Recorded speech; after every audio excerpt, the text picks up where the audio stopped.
Minecraft may look simple at first, but there's a lot of useful mechanics and features that the game never really explains to you. Here are 25 tips and tricks that every survival player should know. Now, kicking us off, boats may be much more useful than you first thought. Of course, we know that they're a fast way to travel over water, but they actually have a lot of other practical uses. Firstly, if you come up to the edge of a cliff or a large drop in a cave and want to quickly get down, simply place a boat and ride it off the edge. Once you land, you can hop out and walk off with no damage taken whatsoever. They're also really handy for controlling mobs. For example, you can trap most hostile mobs in a boat for a safe method of fighting them. Simply place down the boat in its path and wait for them to walk in. Now just be careful, this trick doesn't work on all mobs. They're also a great way to transport villagers around, which we all know can be pretty annoying at times. And it also gives you a safe way to bring your pets along with you, so they can help protect you on your next exploration journey. Another item that's always in my inventory, perhaps even more useful than the boat, and that is the good old water bucket. Now we all know these are great when caving to clear large lava lakes, or to save your life if you happen to fall into one. But its use doesn't stop there. Let's say you want to get up to a high ledge or quickly climb up a mountain, buckets can let you do that. Simply place the water above you and swim up. Once at the top, pick up and quickly replace the water higher than where it was, and rinse and repeat. It might take a bit of practice to get the timing down, but once you've mastered this, you'll be using it everywhere. And of course, on the flip side, let's say you want to get down somewhere. Water can be used to remove any fall damage. You can use a safe option like this and slowly follow it down. Or if you're short on time, go for something a little riskier. Just make sure you get the timing right. Now, what if you're in the Nether? We all know water doesn't work here. Well, we can use powdered snow instead. It works pretty much the same as water. Simply place it down below your feet as you fall, and then pick it back up again. Another method here is to use the boat trick from earlier, or you could also opt for a slime block if you want a bit more fun. Now, powdered snow's use doesn't just stop there. If you grab 2 buckets, you can use it to climb up without leaving a trace. To do this, first make sure you've got some leather boots to prevent falling through the snow. From here, place the first bucket and stand on top, and then jump and place the second bucket below you. Now, if you look over the edge, you'll see that you can pick up the first block that we placed. Now just rinse and repeat however high you need to go. And again, once you get the timing down on this can be a very fast method of transport, and you'll no longer have those ugly dirt pillars all over your world. Next up, here's a simple trick to make building your next XP farm much easier. If you didn't know, pointed dripstone can be used to double any fall damage. This makes it perfect for mob farms where you want to weaken mobs before finishing them off. By using dripstone, you'll only have to drop your mobs from half the distance than you would have done before. This saves you time and resources when building your next mob elevator. Now, this next one is especially useful for content creators or just people that like to share their builds with friends. Let's say you've just built a house you're really proud of, like this one for example. Next time you go to take a screenshot, try lowering the FOV for a more cinematic look. I like to go all the way down to 30. You can clearly see the difference this one change makes. I also use this trick for creating the cinematic shots you see in my tutorials. A very simple trick, but definitely one to start using. Now, here's another trick for getting nicer looking screenshots, especially if you're using a shader pack, and that is getting the right time of day. You want to make sure the sun is behind you and lighting up the build from the front. I personally love to use early morning or late evening for those golden hour vibes. Here's a simple trick I like to use to save resources. Say you've just built a house and need to fill in the floor. Always consider using slabs instead of full blocks where possible. They give you the exact same look from above, but at the cost of half the materials. This may not mean much on a small house like this, but for a larger project, this could save you hours of resource collecting, giving you more time to spend on building. Now, this slab trick isn't just useful when building. Picture yourself in this situation. You're deep in a cave when your pickaxe dies, and you don't quite have enough blocks to build out. Doubling your full blocks into slabs may just give you enough blocks to escape and survive for another day. Now, yes, you could always mine out by hand, but I know which method I'd rather do. And on the topic of resources, what actually is the fastest way to farm wood? For large projects, farming wood can get really tedious if you're constantly running from tree to tree. The best tree to harvest wood from is of course the 2x2 spruce trees. If you start at the bottom and staircase up, you can simply mine the rest on the way back down. And on its own, it's already way better than using the smaller alternatives. But let's take it up a notch. We can grow one large super tree by growing multiple of these together. To do this, plant your saplings in a square and start bone mealing from the northwest corner. For some reason, the other corners don't work and just burn through your bone meal. Once fully grown, you'll have one giant spruce tree. Simply staircase to the top and chop downwards. This method is also perfect to make a starter base from, and if you're interested, you can download a world full of over 300 builds over on my Patreon. Link is down below.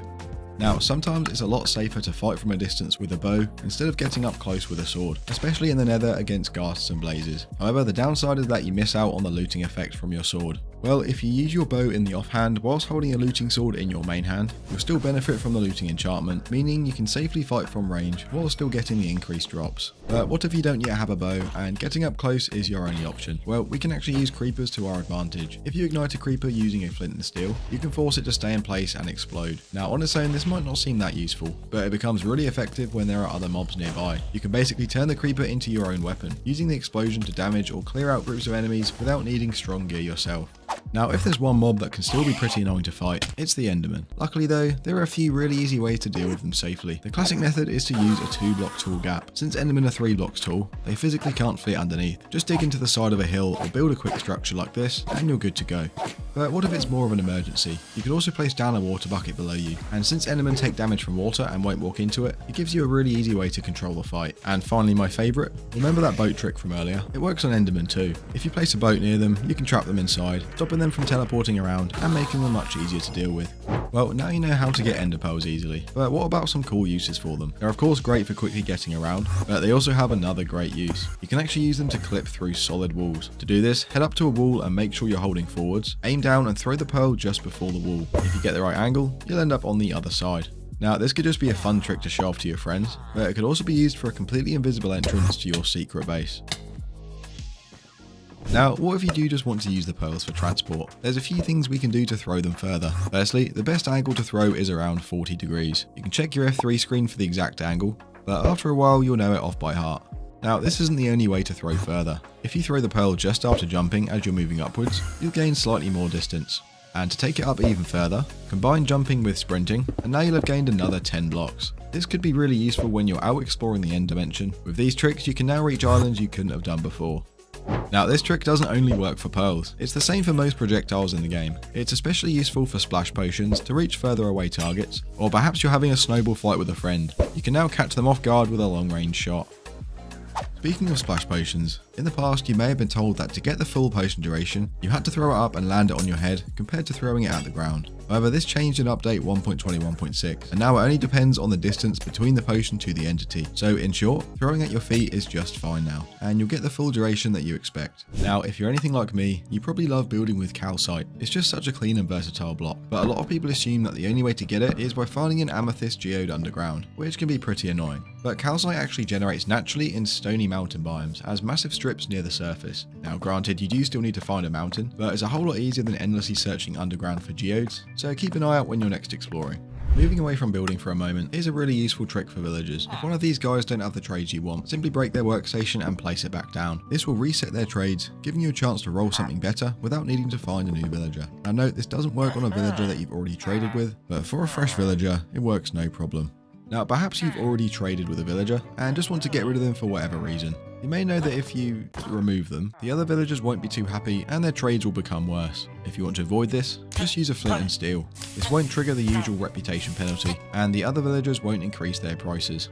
Now, when it comes to finding diamonds, the lower you mine, the better your chances become, and technically speaking, minus 58 spawns the most diamonds. But at this level, you'll just be running into lava lakes, which isn't fun and just slows you down. That's why minus 54 is considered the sweet spot. You're low enough to find a good amount of diamonds, while staying above all lava lakes, making it much safer and more efficient overall. And to take it a step further, you could combine this with the crawling method. Simply flip a trapdoor and you're good to go. Compared to the usual tunnel where you reveal 3 blocks for every 1 block mined, crawling reveals 4 per block mined, making it 33% more efficient. But you may realise crawling is quite slow, so to fix this, make sure you've got the swift sneak enchantment on your leggings. For some reason this works for crawling as well as sneaking, but we won't complain. With all these diamonds you're going to be mining, as well as a bunch of other ores, inventory space can start to become a problem very quickly. A really simple way to save space while mining is by crafting your ores into full blocks. It's particularly useful on redstone and lapis, especially when you have a fortune pickaxe. This massively cuts down on the inventory slots you use and lets you stay underground for much longer before needing to head back home.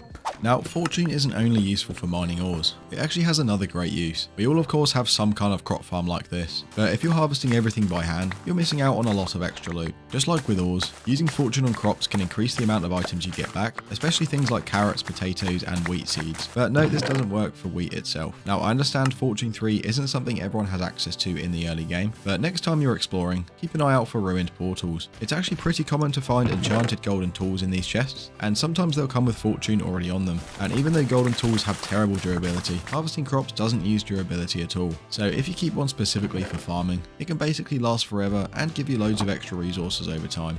And there we have it. If you learned something new, please drop a like and subscribe. Otherwise, thank you very much for watching, and I'll see you in the next one.